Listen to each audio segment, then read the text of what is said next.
Assalamualaikum warahmatullahi wabarakatuh. Waalaikumsalam. Alhamdulillahirabbil alamin. Wa bihi nasta'inu ala umuri dunya waddin. Asyhadu an la ilaha illallah wahdahu la syarika lah. Wa asyhadu anna Muhammadan abduhu wa rasuluh. Sallallahu alaihi wasallam la nabiyya wa rasulah ba'da amma ba'd. Subhanallah ta'ala fil Qur'anil Karim. Na'udzu billahi minasyaitonir rajim. Bismillahirrahmanirrahim. Ya ayyuhalladzina amanu la tulhikum amwalukum wala auladukum an dzikrillah. Wa may yaf'al dzalika fa ulaika humul khasirun. Wa anfiqu mimma razaqnakum min qabli an ya'tiya ahadakumul maut fa yaqula rabbi laula akhartani ila ajalin qarib fa asaddaqa wa akun minas shalihin. Wa la yu'akhirallahu nafsan idza jaa ajaluha wallahu khabirun bima ta'malun. Surah Al-Munafiqun, surat yang ke-63 ayat 9 sampai ayat 11. Syukur kita pada Allah, alhamdulillah. Malam ini Allah masih memberikan kita hidayah. Alhamdulillah kita masih diberikan Allah kekuatan untuk bisa hadir ke masjid untuk menunaikan ibadah maghrib berjamaah dan juga hadir di kajian ilmu yang insyaallah selalu diberkahi Allah. Dan insyaallah ini menjadi ibadah bagi kita semua. Amin. Salam salam kita doakan kepada Allah, semoga selalu dilimpahkan doa junjungan kita Habibullah Muhammad sallallahu alaihi wasallam. Allahumma shalli ala sayyidina Muhammad wa ala ali sayyidina Muhammad. Bapak sidang jemaah ba'da maghrib rahimakumullah. Alhamdulillah, malam ini kita kutip 3 ayat di dalam surah Al-Munafiqun, surat yang ke-63, di ayat 9 sampai ayat 11. Kata Allah, ya ayyuhalladzina amanu la tulhikum amwalukum wala auladukum an dzikrillah. Wahai hamba-hambaku yang beriman, kata Allah, jangan sampai harta serta anak dan keturunanmu menyebabkan kamu lalai dalam beribadah kepada Allah.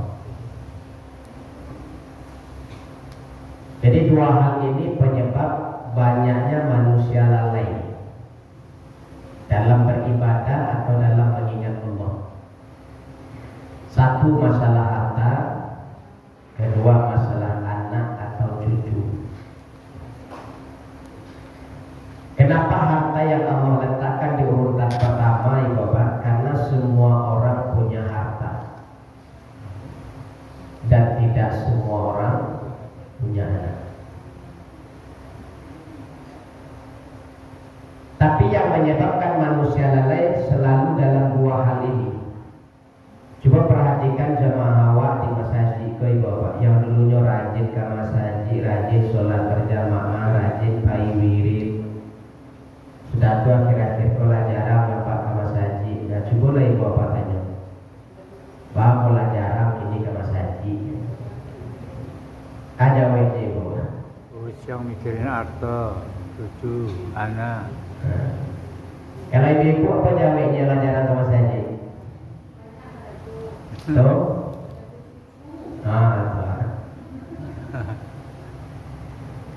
kalaupun malih menyabit dan cucu kadang ada gini-gini kok agak sibuk.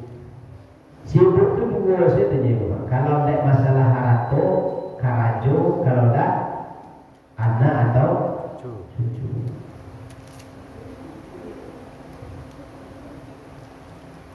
Kalau Allah masih terlalai karena itu, wa may yaf'al dzalika fa ulaika humul khasirun. Kalau gara-gara itu jo ajo talambe ajo lalai ke Allah bapak ke Allah, itulah orang yang paling merugi. Jadi ada surah Ali Imran ayat 91 itu. Sekiranya mereka orang-orang zalim itu memiliki emas sebesar bumi ini, kata Allah, bahkan lebih dari ini. Yo punya ameh 2 kali bumi kok kadang yo. Nanti di akhirat yo akan minta Allah. Kalau seandainya bisa diganti, yo ganti ameh sekadang bumi kok untuk supaya tidak jadi diazab. Dulu hari-hari itu habis dia mengumpul harta. Jadi asumar yang ke-7 itu kejauhan. Kalau seandainya mereka memiliki harta yang lebih banyak, bahkan 2 kali lebih banyak dari itu, kata Allah, nanti di akhirat mereka akan minta ganti itu. Gantikanlah harta itu, ambil semuanya, asalkan mereka jangan sampai diazab. Allah kan tak butuh itu. Tapi penyesalan orang nanti dia kata itu. Dulu dia karena mencari harta, mengumpulkan ameh, sampai-sampai melupakan Allah, ditinggalkan Allah. Kalau punya ingat tapi lalai-lalaikan, sehingga tak kumpullah harta yang diharapkan. Tapi nanti di akhirat mereka akan menyesal. Kalau boleh diganti, Allah ambillah satunya. Berarti Allah jadi azab. Jadi di surah An-Nazi'at itu, kalau seandainya mereka bisa mengganti, mereka akan minta Allah, gantikanlah azabku dengan anak atau cucu itu. Kayak gimana jahit awak nanti dia tengok. Dan gara-gara anak cucu itu awak lari ibadah, akan coba ambil selainnya untuk diazab yang lebih penting Allah pay. Dulu dia gara-gara anak, dia gara-gara cucu itu, api makan turun, api hari itu sampai lalai beribadah ke Allah. Tapi nanti di akhirat Allah relakan mereka semua anak cucu itu diambil dari Allah untuk diazab, asal Allah latih dari azab.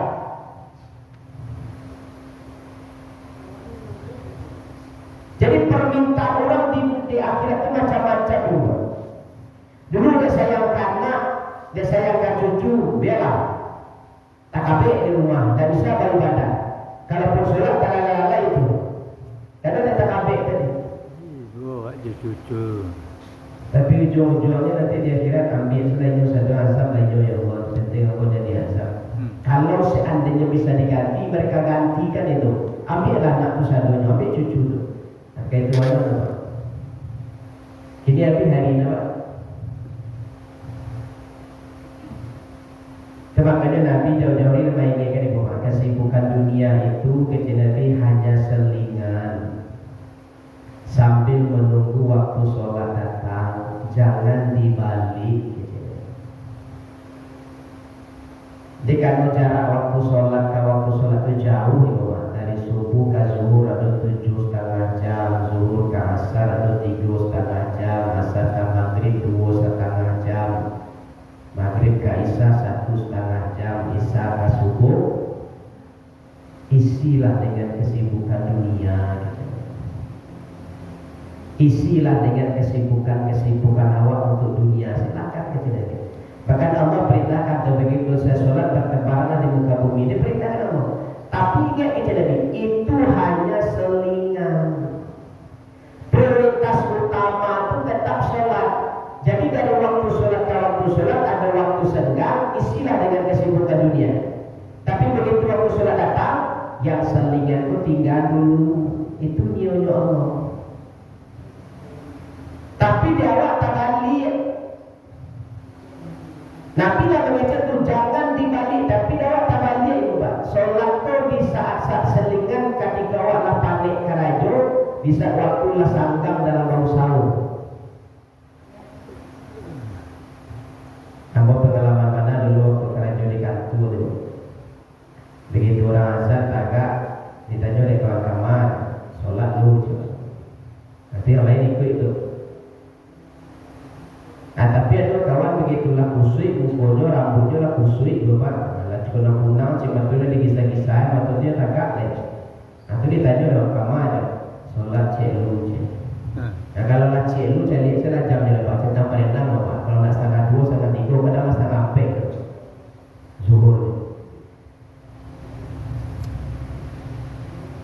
Karena sholat itu tidak prioritas. Padahal dulu sebelum dapat karaju, sebelum dapat usaha, berdoa kalau dalam sholat lagi lalu karaju yang lagi lalu saudara cak supaya aku bisa merasa kilo. Begitu lagi dapat kesibukan dapat karaju, dapat usaha, jolongnya di hubungannya.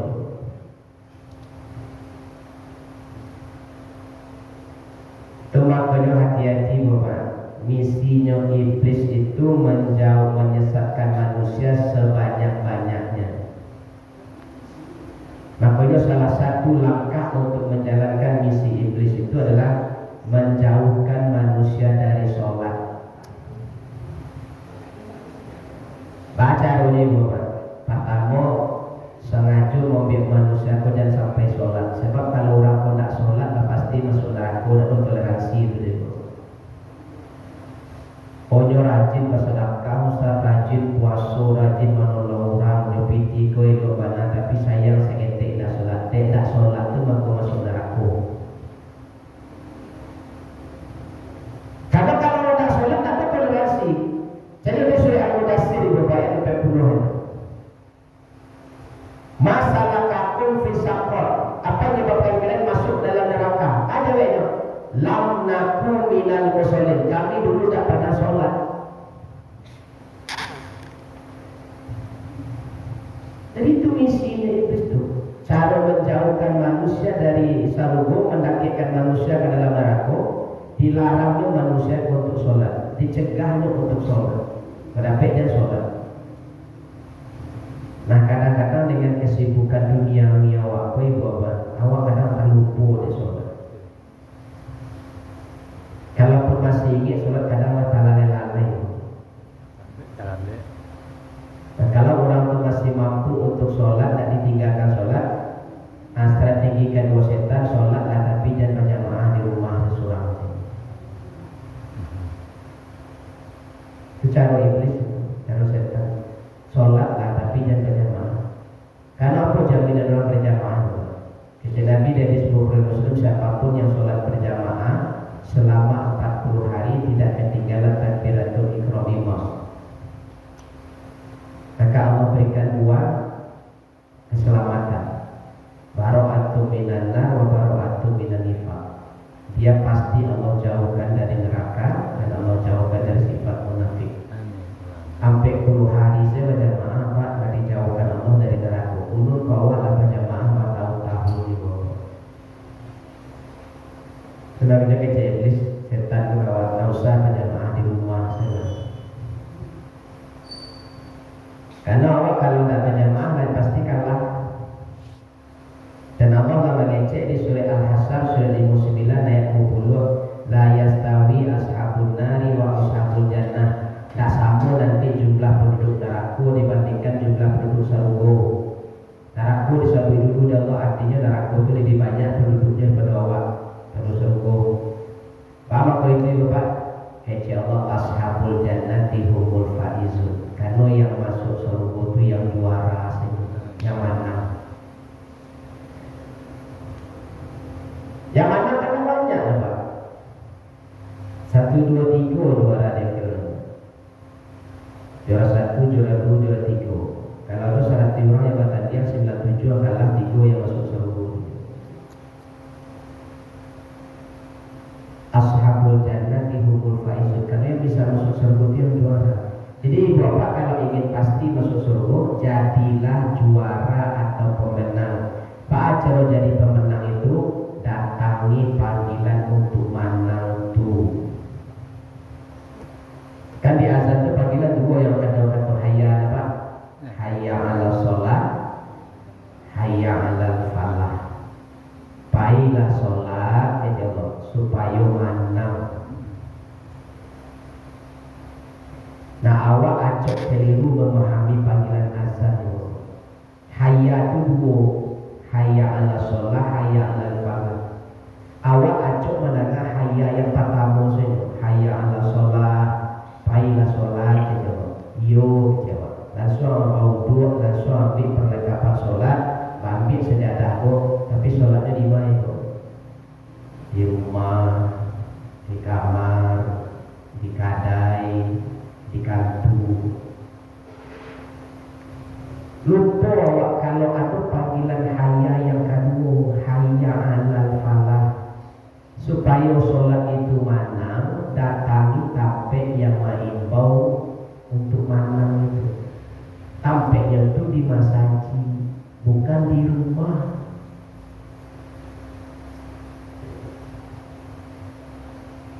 Kalau orang sholat di rumah, berapa pahalanya itu? Cie, 5 kali sehari sholat di rumah, berapa pahalanya? 5. Kalau berapa berjamaah ke masjid? 27. Kalau 5 kali sehari berjamaah, berapa pahalanya? 27 kali 5, 135. Kalau dijumlahkan ini Bapak manang 130 poin. Yang di rumah mengumpul nilai 5, awas 135. Mana atau kalah?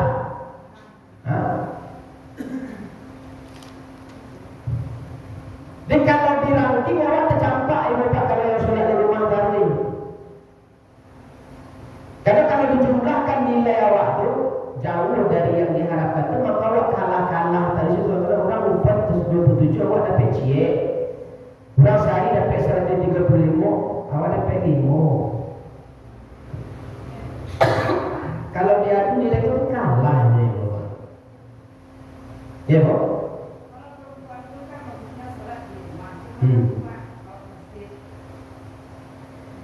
Hadis itu harus kita fahami balik ya. Dulu Nabi ketika di Makkah kan tidak pernah mendirikan masjid. Nabi itu di Makkah selama 13 tahun berdakwah. Selama 11 tahun itu belum ada perintah ibadah. Semua itu tentang tauhid dan akidah. Baru di tahun ke-12 Nabi diangkat menjadi Rasul di usia Nabi 52 tahun. Disitulah turun perintah sholat melalui peristiwa Isra dan Mi'raj. Begitu perintah sholat turun, di mana dilaksanakan? Nabi selama di Mekah tidak pernah mendirikan masjid. Kondisi di Mekah waktu itu masih dalam tekanan orang-orang kafir, masih diintimidasi, keselamatan tidak bisa terjamin.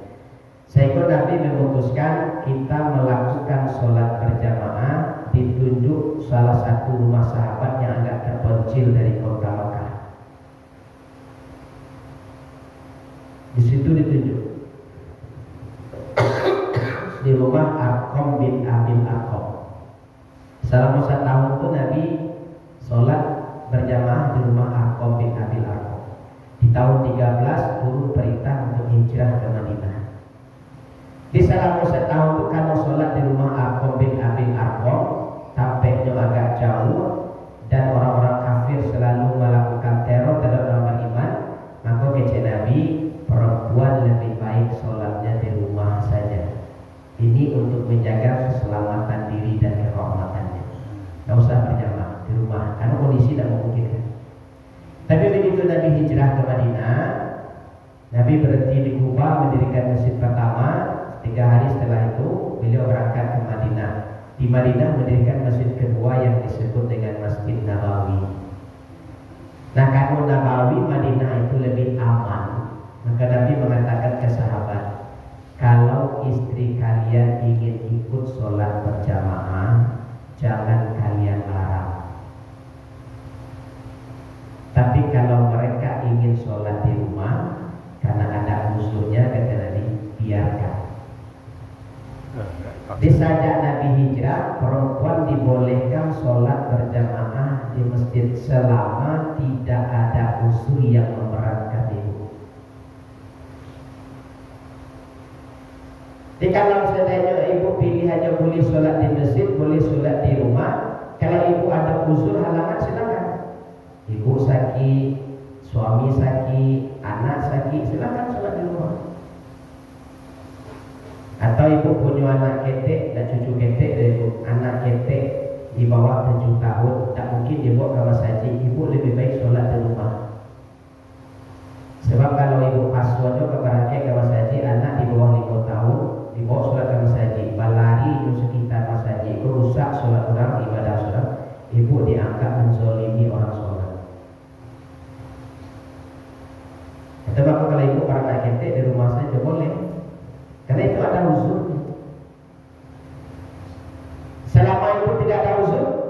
Di mana caranya sholat? Di rumah atau di masjid? Jadi hadis sebaik-baik sholat perempuan di rumah itu ketika Nabi masih di Makkah. Karena di Makkah ada masjid. Nabi tidak pernah mendirikan masjid di Makkah. Baru setelah hijrah Nabi berikan. Jadi pilihannya di awal kiri. Makanya orang-orang yang berjamaah itu jaminannya kata Allah itu Firdaus. Qad aflahal mu'minun. Mu'minun itu kan jamaah bersama.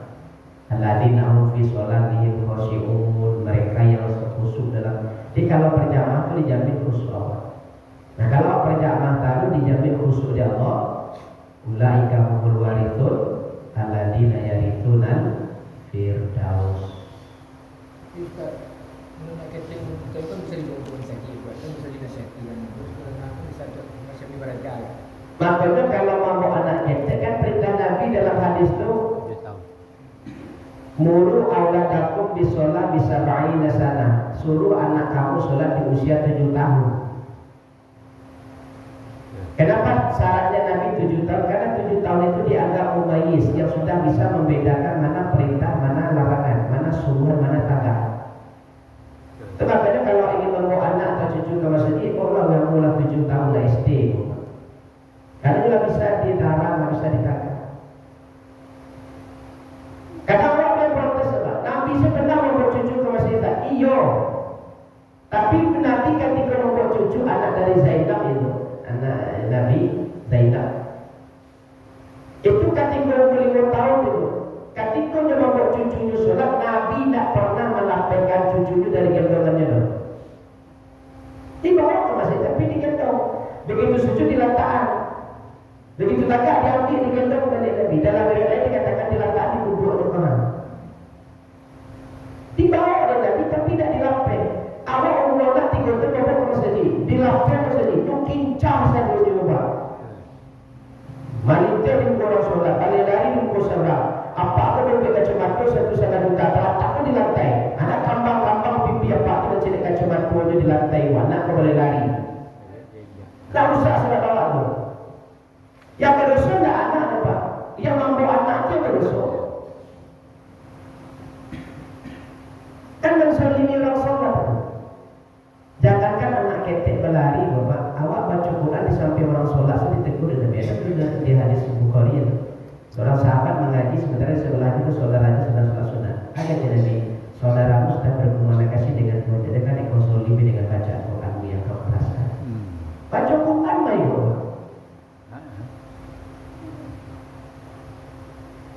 Makanya apa-apa kalau menunggu khatib naik mimbar di hari Jumat, amalnya diajarkan apa Bapak? Sholat sunat mutlak. Jangan baca Quran karena undang-undang datang nggak serentak.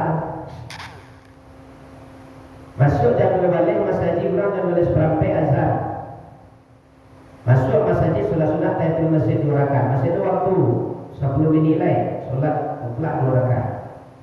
Salam selesai 2 rakaat salam, jadi masih ada waktu sholat 2 rakaat lagi. Masih ada waktu sholat 2 rakaat lagi. Tinggal 1 minit 2 minit khatib di mimbar duduk saya berzikirlah sampai dengar khatib di mimbar. Tak ada dianjurkan Nabi baca Quran dulu. Itu kadang-kadang awak baca Quran kali-kali orang sebelah awak sholat, aku jangan sholat ini. Maka itu kata Bapak. Kece sahabat di hadis Bukhari Muslim, kami sholat zuhur berjamaah di belakang Rasulullah. Ada salah seorang sahabat kan sholat zuhur sir itu. Ada salah seorang sahabat baca surat Sabihisma, tapi dengan sedikit suara terdengar dari Nabi imam di depan. Begitu saya sholat ke Nabi, siapa tadi baca surat Sabihisma dalam sholat zuhur? Saya Rasulullah. Kata Nabi, engkau sudah bermaksiat kepada saudaraku yang sholat. Karena ada orang yang sholat bacaannya, yang sholat zuhur atau asar, Allahu Akbar. Ya, ada baca kayak itu kan? Ya. Bismillahirrahmanirrahim. Alhamdulillah. Dia baca sir tapi masuk warung. Itu maksiat itu kecil ini. Engkau sudah bermaksiat kepada saudara sholat. Nah, kadang ada ketika berrukuk atau sujud, subhan. tambah gaduh dia. Nyusir saja kalian sini biarlah berusaha pakai suara. Justru kalau tanahnya suara itu kata Nabi apa? Engkau sudah bermaksiat terhadap saudaramu yang sholat bersamamu. Rusaklah sholat itu. Rusaklah dia tak bermaksiat. Apa dulu bercucu mengincah orang sedang sholat. Kadang sudah duduk orangnya panciknya. Kadang pangku-pangkunya sudah begendong-gendong. Rusaklah sholat itu. Jadi hati-hati. Di banyak awak yang lalai di situ. Jadi misinya setan tuh melarang orang sholat. Kalau tidak namun sholatlah tapi jangan berjamaah. Kalau tidak aja bisa ditegang berjamaah, tapi hal-hal sepele dalam sholat berjamaah itu dianggap remeh katanya. Kalau ada kata gitu, Baswaro ketika sholat sir, baca Quran di saat orang sholat sedang sholat sunat atau sholat yang lain. Maka diingatkan Nabi itu, la sholat dari man faridan nisab. Jadi tidak dikatakan berjamaah kalau seseorang itu sendiri dalam sholat berjamaah. Jika lawak masuk di saf kedua, di saf pertama kanun, di belakang ada orang, sampai ujung ada orang. Nah, jadi cukup sholat seorang di saf kedua itu dianggap tidak sholat berjamaah. Kalau perlu mengikuti gerakan imam. Kalau seorang di saf kedua, wah itu imam tetap dianggap tidak sholat berjamaah. Cara itu kejadian ini. Menyalip ke dalam saf itu. Nampak saf pertama itu ada ragam salian pada dalam itu. Kesuak itu. Boleh. Oh tak bisa rusak pada nombor kadang. Nah kalau tak pakai cara kedua. Tarik satu yang depan ke belakang. Nah kalau kita tarik di tengah takutnya beko yang di kanan pun tak merapai balik. Betul sah kurang gara-gara apa? Acaranya tarik yang paling pinggir. Sebaiknya pinggir kanan itu. Tarik cik di pinggir tu, suruh mundur ke belakang. Awak safnya, kau di pinggir, awak yang sesudahnya. Itu sudah dikatakan saf. Dua orang itu sudah dikatakan satu saf. Tapi kalau sendiri tidak. Tapi tidak tengah ya saya.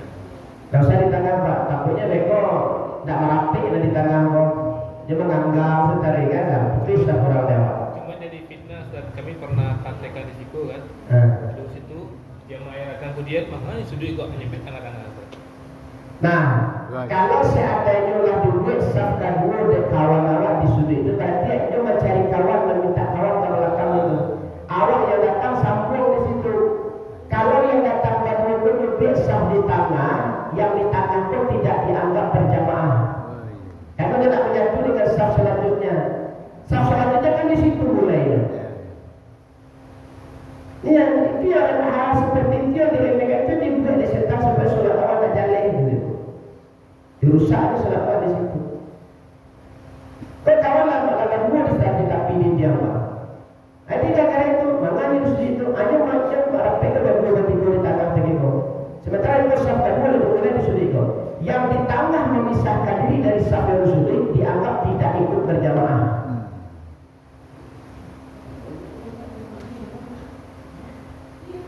Yang ibu-ibu ada kebiasaan itu. Saf pertama aku tangguh oleh masih ada 2-3 orang lagi di dia nyubik saf baru di belakang. Itu tidak dikatakan berjamaah. Itu sering terjadi untuk yang Ya. panjang saf Ustaz. Aku tangguh di timur boleh masih ada sampai orang lagi kasih itu atau 2 orang itu. Aku nyubik saf baru di belakang. Tidak dikatakan berjamaah. Karena kita Nabi siapa menyambung saf maka dianggap ikut dalam saf. Siapa yang memutus saf maka diputus dari saf berjamaah. Jadi itu saf berjamaah. Berarti Ustaz diharam atau ditabau enggak ya orang enggak berjamaah? Kalau diharam itu orang mau mulai sholat. Karena orang tidak duduk tak masuk. Orang masuk dari ujung itu tak berani mesti di tangan. Ya dan kesalahan orang yang di belakang itu seharusnya maju ke muka. Masih saf itu. Tapi orang itu karena juga kawan-kawan, para rombongan ketika ada saf bersolid itu dia takutnya dengan kawan bukan ditinggal. Akhirnya mandor di dalam saf itu. Sehingga di muka buka jarak tertutup itu. Itu banyak. Tapi kalau di Masjidil Haram, karena kondisinya memang tidak memungkinkan karena jaraknya itu terlalu panjang, ya udah. Tapi itu tetap putus saf itu. Abang pun ada ibu menyangkut di samping itu kan masih dua lima. Pak itu di situ masih kosong boleh, itu masih kosong boleh. Pak biasa, di situ lewat lari itu musuh dulutan, maka tidak sebelahnya. Aku biasa sabar mulai. Kalau mak dia wasi membiasa mana. Akhirnya orang yang memisahkan saf di tangan itu dianggap tidak ikut terjamaah. Kenapa? Memutus saf sampai depan mulai. Ego masalah. Ego. Kemudian apa lagi ibu apa? Ibu-ibu yang mampu sejadah Aladin sampai terlebar adipi merah itu ada risiko apa? Risiko nak ada. Oh risiko nak ada. Cik-cik dia. Cek ini dikumpul banyak lagi bawa sejadah Aladin sampai terlebar kakak di tengah surah mimpi sedang orang gempur pipinya. Kelele-kelelean orang tak asyiknya orang tak mimpi sejadah itu tak bisa di tangan surah. Kau kata sejadah Allah di tangan surah begitu. Kau kosong orang itu tak boleh mimpi itu. Ikut terputus dari saf nak ditung solat berjamaah yang dulu ibu. Ayo pakai sejadah Aladin itu tukar sejadah lain. Ganti sejadah ketek lain. Sekarang banyak tuh Ustaz. Iya banyak tu penyakit ibu tu. Curahan ibu dia dulu kami payah mana di belakang dosa. Kadang sejadah tu tiga tu. Orang tak apa-apa, orang nak bawa sejadah ni tiga. Dan kemudian dia tu juga dia ditanya sebanyak tadi. Dicakap ada tu. Charter tak? Charter. Ni charter Ustaz. Iya betul lah pakai sertifikat hak milik ibu. Tak boleh diganti tu. Risiko nak ada Ustaz. Tak ada. Contoh tempat lain Ustaz. Iya. Banyak orang lain. Mengkosong tu Ustaz. Iya pak penyakit ibu-ibu tu meninggalkan sejadah tu diajak tak ada boleh dong. Jadi kalau meninggalkan sejadah mungkin kalau dalam dia atau panjang sejadah ke belakang kan barang ini orang je. Itu ketika diajak orang, kamu ni cakap ni orang tu, ni kamu orang tu. Tu hal-hal yang diremehkan dalam solat berjamaah. Nah itu cara iblis menjauhkan awak dari solat itu. Di banyak hal-hal sepele yang awak anggap remeh selama ternyata itu merusak ibadah awak surah. Banyak awak yang lalai di situ itu. Atau maka insyaAllah jangan sampai kesibukan duniamu mencari harta dan mengasuh anak cucu menyebabkan kita terlalai dalam beribadah. Jadi kalau kamu mau cucu, rasanya cucuku masih lasak, bahwa kok kan digendong memang gak lentang, minta turun, anda usah lah ibu ke mas haji dulu di rumah sebelah. Karena kan rusak sholat orang negara cucu awak yang membawa cucuku yang dianggap menzalimi orang sholat. Awak bermaksiat ke orang sholat, karena rusak sholat orang satu orang. Atau maka kece Nabi perempuan itu boleh sholat di rumah selama dia punya uzur. Dia punya anak ketek di bawah 7 tahun kita sholatlah di rumah. Itu lebih aman bagi ibu daripada ibu memaksakan berjamaah tapi membawa anak. Jadi kalau aku anak ketek anak umur 7 tahun SD sholat di sampah tamu itu nak kurang masa juga ibu. Pas komat kalau di tengah-tengah itu masih baru setengah, isi dia anak ketek itu. Awak yang kena ibu bapak jadi geser tu anak tu, tak butuh geser dia anak tu. Ibu seorang digeser juga tapi, ibu seorang digeser juga tapi, alah kalau bergeser tu kita sapi sana tu disuruh dia. Itu ada jenis. Banyak. Alah kalau ego tu. Tagak sebelah anak tu, ketika awak tagak di sebelah anak tu solat di depan anak tu bangga tu, dia sejajar orang tua bisa solat di sampah kamu. Tinggi dibaca dirinya untuk datang kali terus haji. Ikut digeser tu, apa dapat usul itu tiba di pintu ni tiap bulan mana awak? Panik lekor macam. Awak dah panik tunggu tambang tiba di surau masa haji. Masa je lah tiba awak, dapat anu tu tiba lah. Ada dekat kedua tiba tiba, tempat tak ketek bergeser tu. Tahu surau lain bergeser tu. Itulah minder saya nak muncul tu ini nak apa buat? Baru surau paman yang bisa sampai belakang lain. Padahal muka masih kosong je tu. Awak yang mendidiknya terkait itu, ajak dia katakan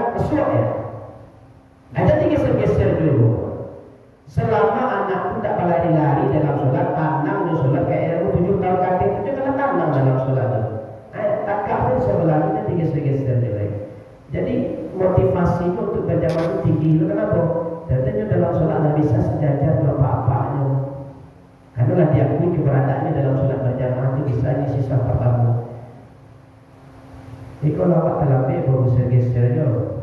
Kalau tu sudutnya nak terlekor yang sapi. Nah, ibu saya gitu. Nah, tadi kata Ustaz kalau misalnya kan sendiri kan keluar, sebaiknya kan tarif paling tinggi. Ya. Karena perbahasan ini kan bisa dibilang masih nggak awam, itu kan dibilang menzalimi, misalnya menggabung atau main tarik aja nanti marah. Banyak segala macam ini tak mau dia. Ilmunya belum viral kan? Nah, cara menariknya itu pakai trik kata Nabi, tepuk bahunya dulu 3 kali. Tepuk, tandanya suruh mundur. Kalau tidak mengerti, tepuk sekali lagi. Indahnya mengerti, tepuk sekali lagi. Lah 3 kali tidak ada yang mau mundur. Habis adalah kata lima lain. Mundurlah ke belakang kawanan dan bocil. Boleh? Kalau waktu mulai surat lain. Kalau ditapuk tak ada mengerti, akhir biasa lelok lain. Tolong mundur ke belakang kawan yang mau disahkanmu. Tapi banyak juga yang enggak mengerti gitu. Iya. Situ banyak tak paham. Enggak paham dia. Jadi orang wiridnya pulang tadi maka paham. Iya, itu ya. Banyak yang sampai tadi. Hah? Banyak yang sampai Ustaz tadi. Iya, ini pas wirid pulang. Iya pas wirid pulang. Dipanggil sampai ada mana ini pulang wirid. Kalau tidak ada dosa gini dia pulang. Dia banyak aja yang sampai dia. Jadi kalau Ya boleh kita. Tolong kawan yang mau dimundur lah, tolong kawan yang mau di belakang ya boleh. Karena dia tak paham dia dengan Kami pernah mengamalkan itu Ustaz. Cuma dia karena banyak skop separuh akhirnya kami amalkan itu Ustaz. Kacau itu pernah dulu amalkan kan? Ya. Justru yang besar baru di tangan, sementara yang besar baru adalah di tapi karena dia tidak ada kawan dia dulu orang sudah itu. Nah, merapi juga di tiang terbaru. Seharusnya yang lain itu main ke situ. Justru kalau dia besar baru di tangan, berarti gue berapi. Yang di tangan itu dianggap tidak ikut berjamaah. Ilmunya kan viral Ustaz. Iya. sampai di Ustaz. Karena dia memutus saf. Man safahallah safaha, man safaha safahallah. Siapa yang merapatkan saf, Allah anggap dia berjamaah. Tapi siapa yang memutus saf, Allah putuskan dari sholat berjamaah. Yang di tengah bukan memutus saf namanya. Nah itu yang di tengah pun tidak dianggap berjamaah. Walaupun ada 6 orang 8 orang, tapi di sudut lalu 2 memulai saf baru. Yang di tengah 8 orang pun dianggap memutus saf. Nah yang baru karena ini memulai saf baru di situ. Beda kalau dia sudah ada di tengah ini kita ngikuti. Oh, tak apa-apa ya. Nah kalau dia mulai baru di tengah, kita ikuti saja. Dari sini mulainya kan di situ. Nah, kalau memang terambil berdua, dah mulai di tengah berdua tu, dihitung satu saf itu, habis itu sambung selesai. Tapi kalau yang ngatur seorang, Ya. awak datang saf pertama 80, awak surang dicari kawan di jalan tak ada, dicari di kamar mandi, orang tadi berdua awak tak ada kawan. Apa caranya? Kalau lebih kurang di bos sebentar memang itu kok itu tak dalam ibu kayak gitu dulu. Iya kok itu tipu orang tidak tipu orang sampai selesai sholat. Akhirnya awak dianggap tidak ikut berjamaah. Kan orang dia bangga sih, kok tipu orang mah. Sampai lihat orang mah. Kalau sampai salam ada orang wanita surah itu sudah ini kan? Mana yang sebaiknya atau di sini apa di pojok? Kalau memulai dari awal. Mulai dari awal pojok apa di tengah? Kalau kita baru datang. Kalau mulai dari awal itu selalu saf yang terbaik itu sejajar dengan imam. Jadi mulainya tetap di tengah. Jadi tidak ada istilahnya laki-laki safnya lebih baik balik ke kanan, perempuan balik ke kiri, tidak ada itu. Tetap kerapian dan ketertiban dalam sholat itu dinilai. Jadi tetap mulai itu di tengah. Tipe yang kedua isi di kanan. Tipe yang ketiga isi di kiri. Yang keempat di kanan, yang kelima di kiri. Jadi cari esas satu kamar baliknya. Kalau balik ke kanan, Allah masuk ke kiri lagi. Jadi imbangin ya. Tetapnya diseimbangkan, jadi satu tetapnya merata gitu. Ikut ada di tempat-tempat jadi yang ibu balik ke kiri, lari ke kiri seluruh. Nyesah pengaturan kenapa perempuan di kiri itu kalau seandainya Allah berjamaah bagi dua di rumah. Jadi Nabi kan pernah mempraktekkan tuh. Nabi kemudian anak angkatnya sama istrinya. Nabi tagak di tangan, yang laki-laki di sebelah kanan, yang perempuan di sebelah kiri. Itu untuk mengimbangi. Nah, itu bukan berarti sang laki-laki harus ke kanan, tidak. Begitu Nabi sholat dengan Ali berdua, Ali disuruh mundur setapak kaki oleh Nabi. Di belakang saya arah ke kanan setapak kaki gitu. Jadi jarak Nabi dengan Ali cuma segini, satu tapak kaki. Tapi begitu datang sahabat satu orang lagi, cari Ali tagak di sebelah kanan Nabi, ambil posisi di sebelah kiri Nabi, jarak sama dua Ali. Begitu Nabi selesai baca Al-Fatihah, baca ayat, diambil tangan Ali, sahabatku disuruh mundur dengan di belakang. Berarti kalau berdua sudah dikatakan dia bisa membentuk saf sendiri. Makanya berdua kan dengan di tangannya suruh mundur ke belakang. Apakah ada sahabat 7 Ali di belakang Nabi berdua? Ini dua orang ini sudah dikatakan satu saf.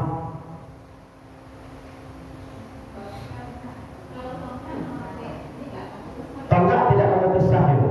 Jadi misalnya lapannya di tengah tuh, ibu terlambat ibu, di balik saf ibu sendiri tidak apa-apa. Itu namanya menyambung gitu. Kamu boleh bergeser tonggak itu dong, ibu pengurus ibu. Mampe itu tonggak kamu bergeser lalu ibu kan, ibu pengurus ibu. Yang pula Mas Haji kalau. Jadi kalau tonggak dindir tidak memutus saf. Misalnya kau Mas Haji Bandung sudah depan, awak datang kemudian seorang sahabatmu di pas dari rayu misalnya. Nah ibu dia sampelnya masa pertama di balik dia, ibu tagak di balik dia harus tidak memutus saf. Kalau memang dapanmu sedunia. Saji lah Bandung. Rumah awak sadinya yang saji. Awas di rumah awak kan. Ya kalau memang para kulitnya dia boleh. Tapi boleh tak orang lain satu masuk ke rumah awak sudah aja. Tapi kalau awak seorang itu tidak masuk ada. Kesempitan dan kesempatan Pak Jini. Jadi tiang dengan dinding itu tidak memutus saf. Yang putih itu benar-benar kosong, tidak ada orang loh. Di anak ketek kalau sudah mumayyiz, setelah dia 7 tahun, jadi itu tidak memutus saf. Di suatu waktu anak ketek agak di samping awak, ibu bapak awak terlambat, jadi anjak-anjak dua anak tulai, agak sudah di sebelahnya. Wang anak ketek pindah ke belakang. Yang salat berjamaah kan tidak harus ke masjid. Kalau seandainya kalau orang itu di rumah, dia salat berjamaah di rumah kan tetap dapat 27 kan, bukan Dapat 27 tetap dapat. Cuma ruginya langkah kaki dan pena. Ya kan langkah kaki kan ladang pahalanya itu. Ya kan? Jadi tidak apa-apa. Kata Rasulullah man tatahhara fi baitihi tsumma massa ila baiti bi buyutillah. Yang berwudu di rumah kemudian berjalan ke masjid. Satu langkah yang dilangkahkan dalam keadaan berwudu ke masjid itu kata Nabi Allah anugerahkan 5 kemuliaan. Amin. Satu langkah, satu dosa diampuni. Amin. Kalau pernah ibu bapak minta langkah di rumah ke masjid, makanya datang sebanyak anak ibu juga. Langkah itu kece Nabi dihitung dari rumah ke masjid, kemudian dari masjid ke rumah sama nilainya. Teman dulu Nabi itu setiap pulang masjid tak pernah jalan yang sama ditempuh itu. Dia putar jalan di Nabi sebenarnya banyak langkah. Oh Nabi pergi masjid masuk di pintu situ, pulang dari masjid itu dia lihat pintu situ, dia putar ke situ rumah. Tambah jauh langkahnya. Ayo, jadi berarti kalau masuk juga luar jangan di pintu sama sebenarnya langkah kok. Banyak. Kalau ibu nak saya di mana pintu C atau? Oh pintu C. Iya. Di satu langkah satu dosa diampuni, satu langkah satu pahala dicatatkan. Satu langkah nilainya sama dengan 1 kali sedekah. Satu langkah satu derajat diangkat, satu langkah satu penerangan di akhirat. 5 kau ibu hilang kalau tak melangkah ke masjid. Enggak, awak ada berdua. Kalau langkah sampai bersimpang Tak salah, batal. Buang angin. Tak salah. Yang penting ibu bapak keluar dari rumah dalam keadaan berwudu. Lah itu makan. Teman, kalau 3 langkah keluarnya 3 langkah hitung ya. Kenapa balik ke rumah balik? Jadi mereka di rumah haji diulang wudhu balik. Yang penting setiap keluar dari rumah dalam keadaan Cuci.